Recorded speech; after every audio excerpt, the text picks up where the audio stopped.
Namaku Nina. Aku dilahirkan dari keluarga yang berkecukupan. Hari-hariku sangat bahagia karena kedua orang tuaku selalu mengerti dan mendukung aku sampai sekarang ini.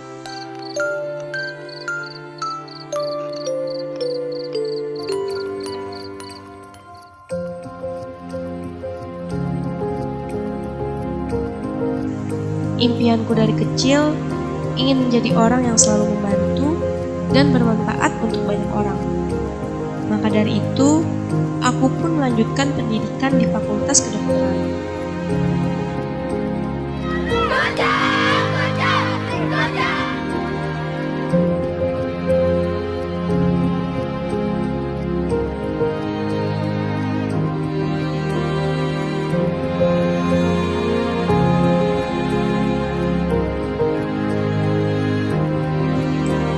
Setelah lulus menjadi dokter, sehari-hari melayani pasien di rumah sakit.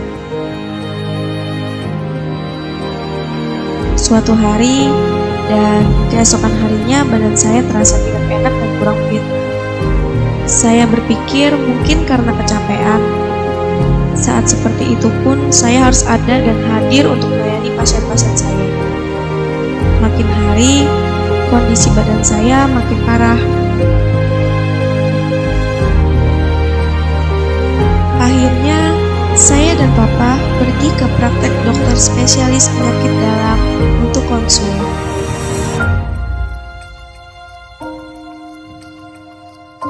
Saya disuruh cek lab saat itu juga oleh dokternya.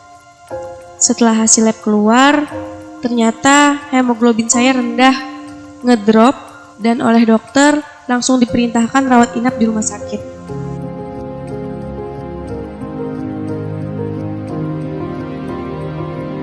Waktu itu saya hanya berpikir kena tipes karena kecapean.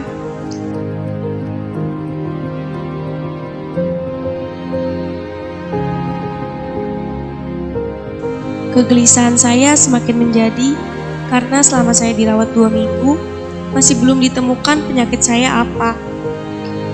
Kondisi terparah pikiran saya ke penyakit autoimun, lupus, dan lain-lain.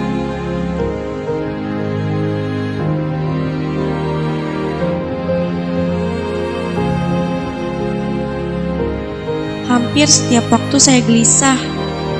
Pada akhirnya divonis sebagai penyakit ginjal kronik atau gagal ginjal dan harus menjalani cuci darah atau hemodialisis. Langit bagaikan runtuh, dunia seakan kelam. Pikiran buruk muncul. Kenapa tidak sekaligus diakhiri saja kehidupan ini? Selama dalam perawatan tersebut, saya ditangani oleh Dr. Rudiansah, seorang ahli penyakit dalam konsultan ginjal dan hipertensi. Saya menjalani hemodialisis bolak-balik 2 kali seminggu. Pada akhirnya, secercah harapan timbul. Papa bertekad usaha untuk anaknya tetap hidup. My little princess. Papa mantap untuk mendonorkan ginjalnya ke putrinya. Niat beliau adalah dengan keberadaanmu nak, maka lebih banyak manfaat karena kamu mampu membantu orang-orang yang sakit sebagai dokter. Aku dikaruniai hidup baru.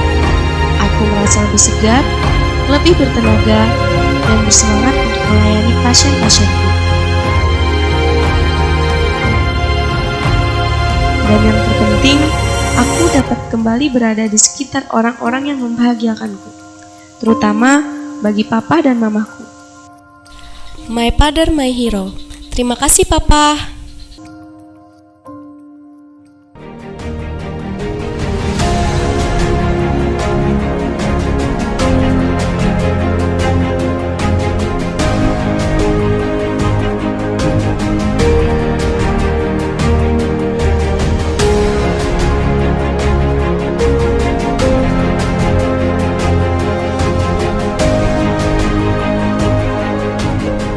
Penyakit gagal ginjal sangat banyak di masyarakat ini.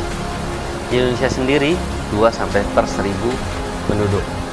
Dan ini merupakan kerugian juga bagi masyarakat semua. Bagi mereka yang menjalani cuci darah, maka waktu terbuang, kemudian juga produktivitas juga akan berkurang. Kenapa terjadi gagal ginjal? Karena ginjal tidak mampu lagi bekerja untuk membersihkan sampah-sampah atau racun-racun di tubuh kita. Terapi pengganti ginjal itu hanya 3, yaitu transplant ginjal atau cangkok ginjal, yaitu dengan ginjal seseorang yang sehat kemudian dimasukkan ke dalam pasien yang ginjalnya rusak. Kemudian ginjal yang sehat tadi akan menggantikan tugas-tugas ginjal yang rusak. Yang kedua adalah hemodialisis atau cuci darah dengan menggunakan mesin dan juga dengan menggunakan perut, yaitu peritoneal dialysis. Nah, dengan 3 modalitas tadi, itulah yang bisa mampu menggantikan pekerjaan dari ginjal tersebut.